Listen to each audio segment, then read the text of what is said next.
Welcome to Sound Advice with Phyllis Nichols. This podcast is for women and the men who love them, who are determined to make a difference in the world.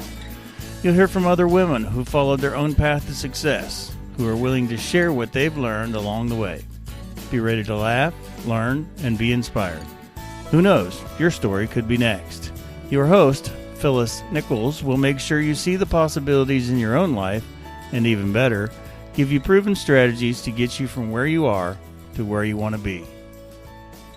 Hi, thanks for joining the Sound Advice podcast. This is Phyllis Nichols, and I have a guest with me today, my friend LaVonne Ellis. Hey, LaVonne. Hey, Phyllis. Hey, it's good to have you here today.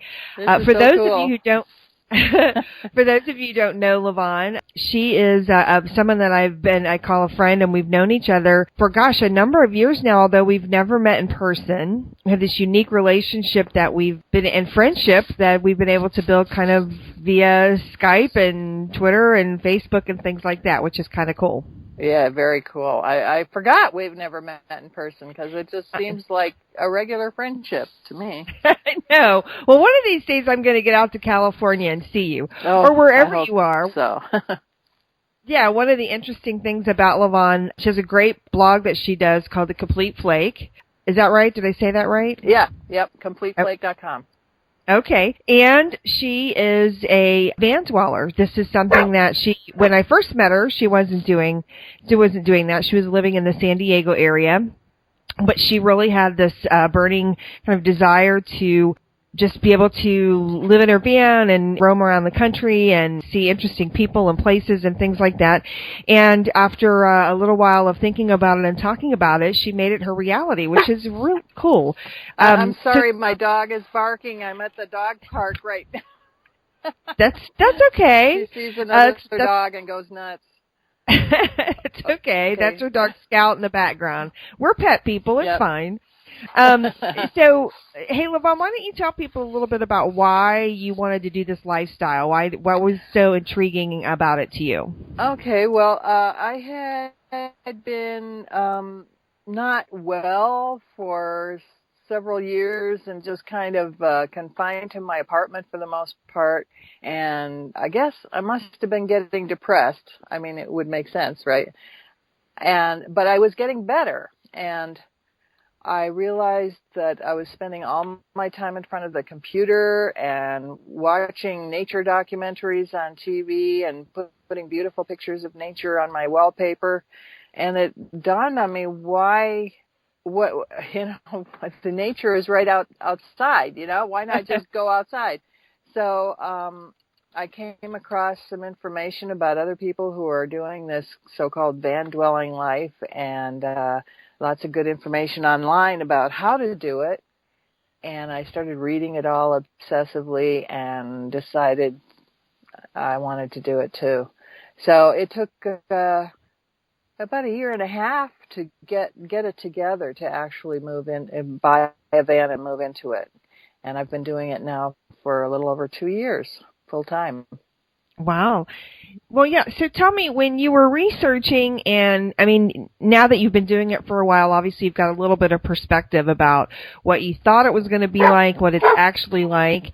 Can you tell me, what is some advice that people gave you about this lifestyle that's been really helpful to you? What's really, what are the things you're glad you kind of knew when you went into it? Spent some time researching and found some information online about the lifestyle and the change.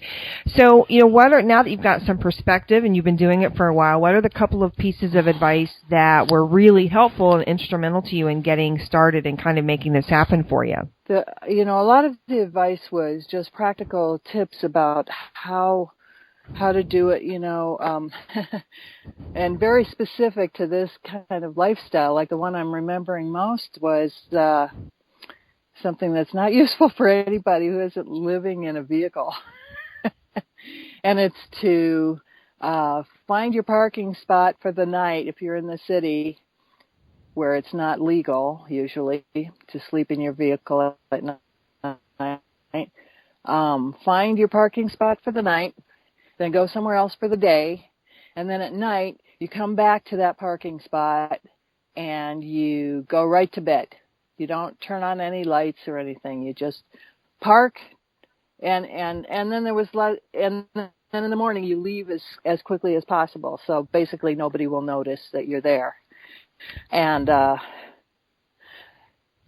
not useful at all to anybody else, but it was very useful to me.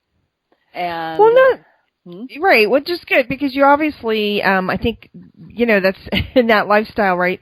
You've got, it's kind of interesting to me just because I guess the timing of things really is kind of critical, right? Like certain parks are open, and public spaces have rules about how long you can be there, how long you can stay there, and things like that we just kind of probably wouldn't normally think about in the regular course of going to the park on the weekend or something like that.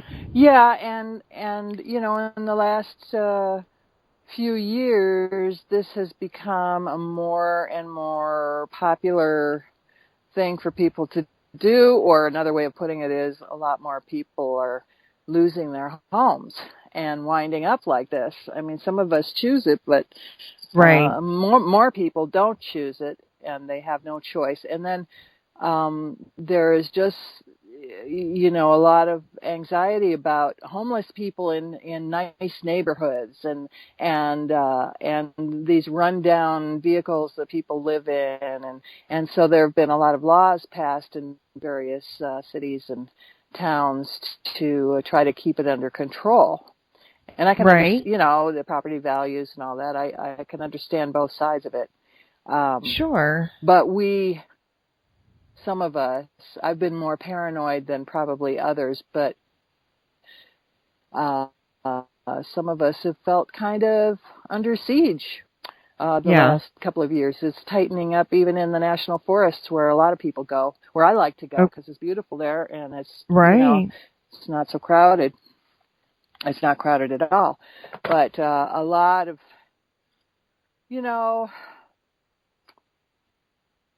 kind of sketchy people wind up in some of these places, and that's alarming. And then others, or a lot of these sketchy people don't know or follow the written and unwritten rules of camping, which is, don't leave a mess. It's pretty logical. Right. You don't need to have it written down. Don't leave a freaking mess, and a lot of them do, and that makes it bad for everybody.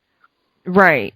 Because, I mean, I know from just camping in general, there's a sort of that code that you have respect for the place that you're at, and you don't want to leave a big imprint. You want to enjoy it while you're there, and then, pack up and take everything with you. They call it pack it in, pack it out. Right. Including, toilet paper and stuff. And I've camped in spots where I found toilet paper lying around, and that's not cool. Right, not at all.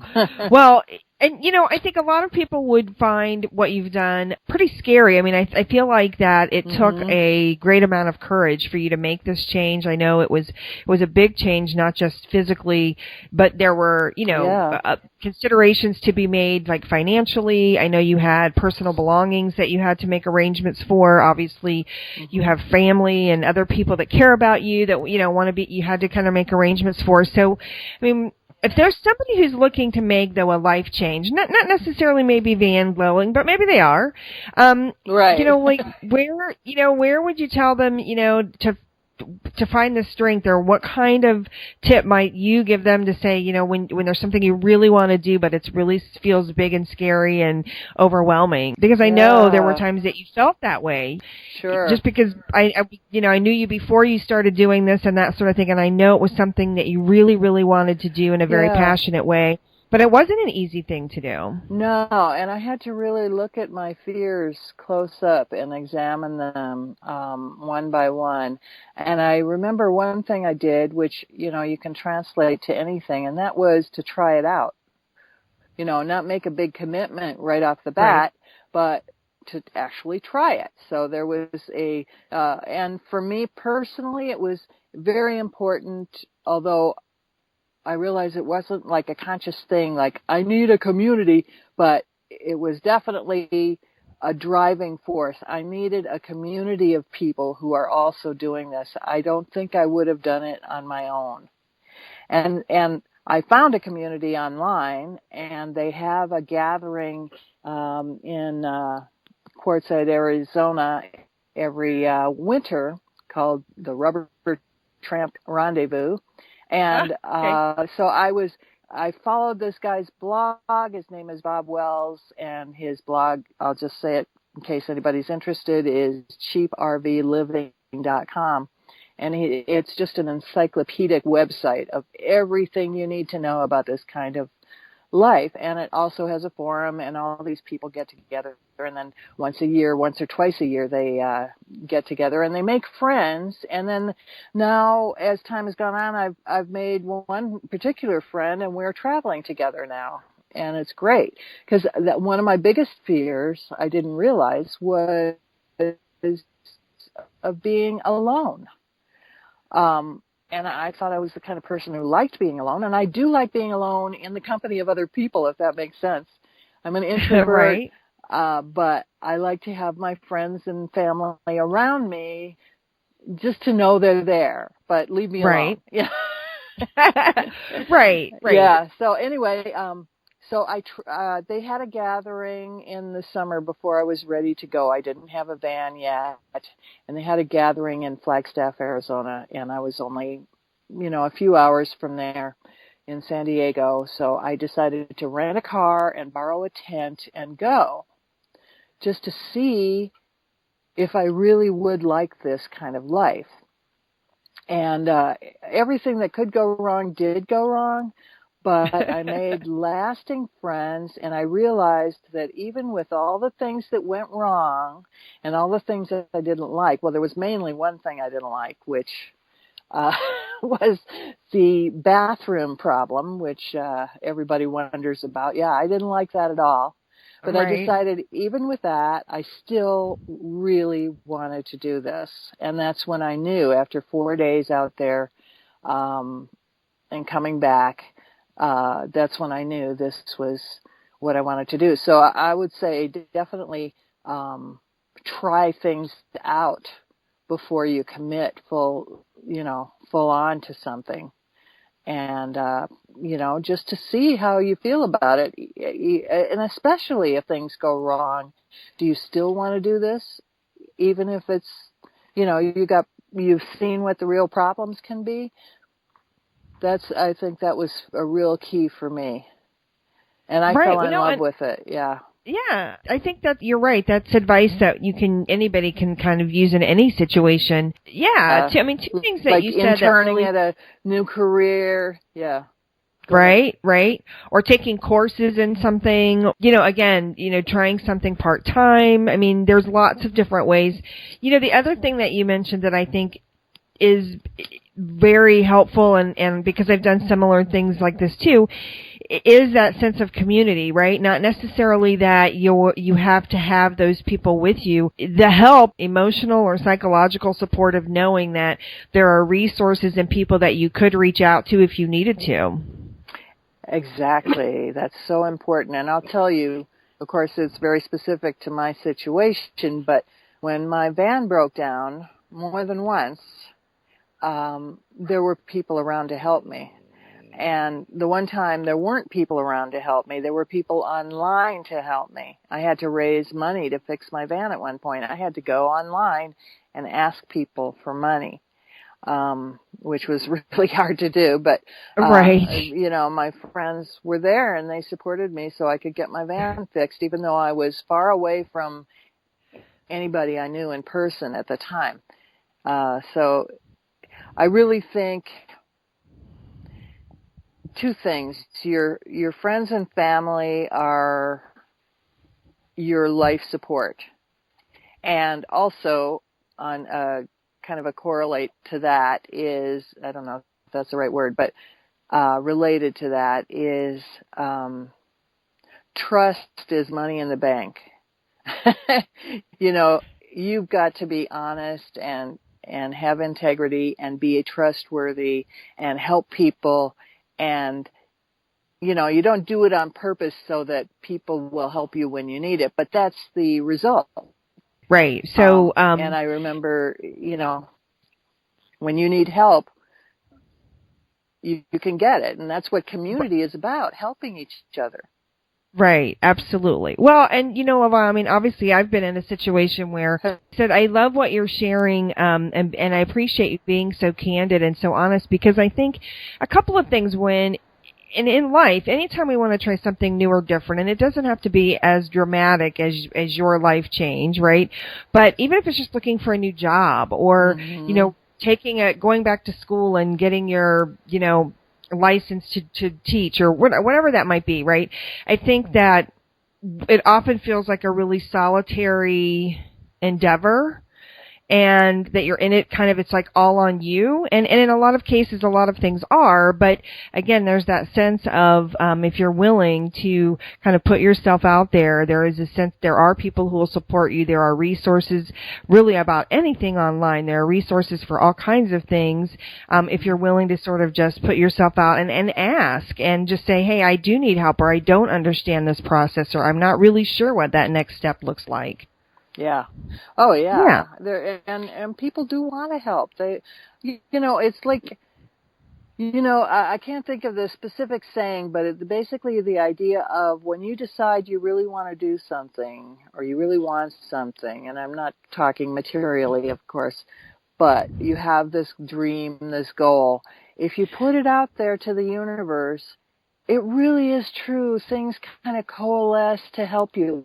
And it's because people get excited about your dream and they want to help you make it come true. It's not like magic, the universe actually helping you. It's people helping you. Right.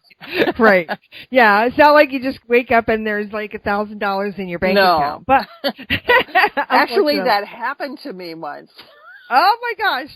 I got to tell you the story. Unfortunately, it didn't work out too well, but it's a funny story. I had just lost my job the day before. I was devastated. And I wake up and find $10,000 in my bank account. I swear to God. They talk about timing. And I knew that it had been deposited in my account by mistake. So I had to call the bank and tell them. I was still killing myself. I wanted that. I needed that money. Yeah. You're like, would it be okay if I just keep it? Is that okay? Yeah.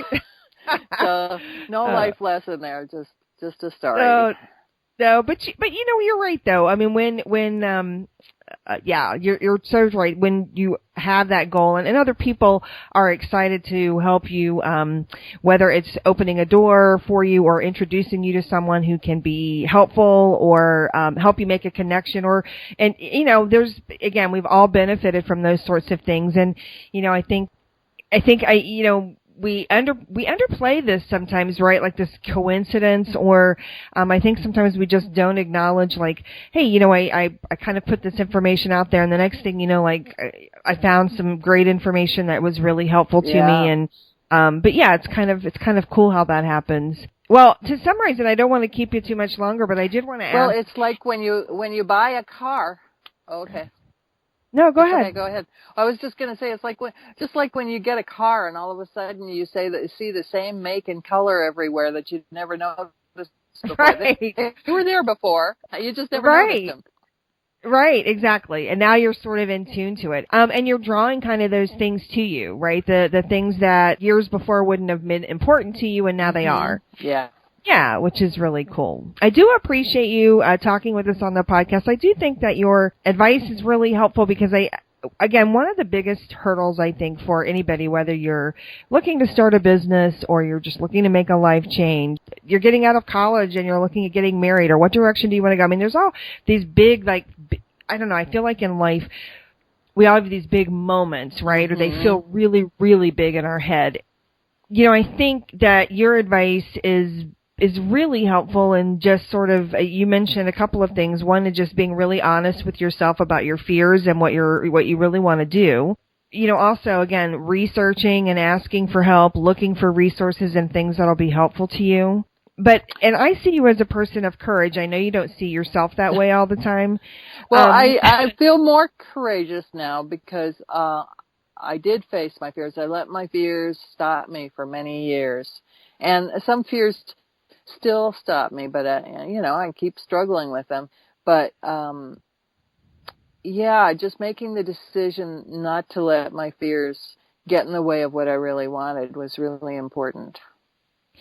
Right. So if there's somebody listening to this today and they are in that place, whatever that place is, with that sort of decision in their head or that big thing going on in their head that they, what would you tell them to do? I mean, I know that you would tell them to embrace their fears sooner rather than later and not wait, because I know that you and I both, we've had situations where we both feel like we wish we would have done things much sooner. Mm-hmm. We look back and go, oh my gosh, I contemplated this for so long and that was crazy. I shouldn't have. What would you tell that person who's been in that space? Any words of advice or any push out of the comfort zone that you could offer? Well, to be honest, I think a lot of us are stopped by the fear that there won't be enough money to do what we want to do. And, that's very realistic. There's nothing, Right. Well, I can't think of the right word, but then you just have to look at, what do you want most and prioritize that and start letting go of the things that are getting in the way. Like, if your expenses are too high, how are you going to cut those expenses? You just have to get really super practical. And are things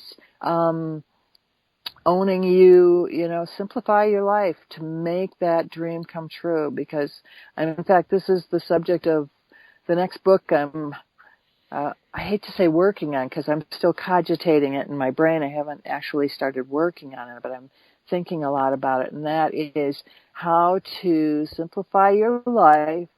And I hate to use that word, too, because that's very common, the idea of downsizing and everything. But that's really what it comes down to. If you have a big dream, you have to let go of some old stuff. Things, obligations, right. Things that are cluttering up your time and your life so that you can make room for what you really care about. And the title of this book I haven't written yet is Getting Less Shit Done. Oh, I love it. I love it. Well, I will look forward to seeing that come out. Thank you for your time today. And let me just remind everybody where you can reach LaVonne. You can definitely check out her blog and get on her email list at thecompleteflake.com. She does have a book on Amazon. Getting Shit Done, yeah. Getting Shit Done. And then her next book will be coming out soon. Thank you, LaVonne. That was actually excellent advice at the end. All through it, but you're so right. Being really... just really recognizing what's really most important and deciding what you're willing to do to make that happen. That's really, it's simple advice. It's not necessarily simple to do. That's for sure. But I like that it's simple advice because, really anybody can start doing that wherever they're at, today, tomorrow, next week, next month, right? Those are things you can start doing, no matter where you're at in life. Those things are possible, which is, I think, really exciting. Yeah, I do too. Yeah. Well, thanks so much. Again, there'll be some show notes on the website. LaVonne, I look forward to talking with you again in the future and can't wait until your book comes out. Thanks for being with us today. Thank you. I was so glad to do this with you. Yeah, appreciate it. Again, this is Phyllis Nichols with the Sound Advice Podcast. Till next time, have fun, be you, and share your sound advice with the world. For more info and show notes, or to connect with Phyllis, go to soundadvicesales.com or on Facebook at Sound Advice Sales.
This podcast is part of the Sound Advice FM network. Sound Advice FM. Women's voices amplified.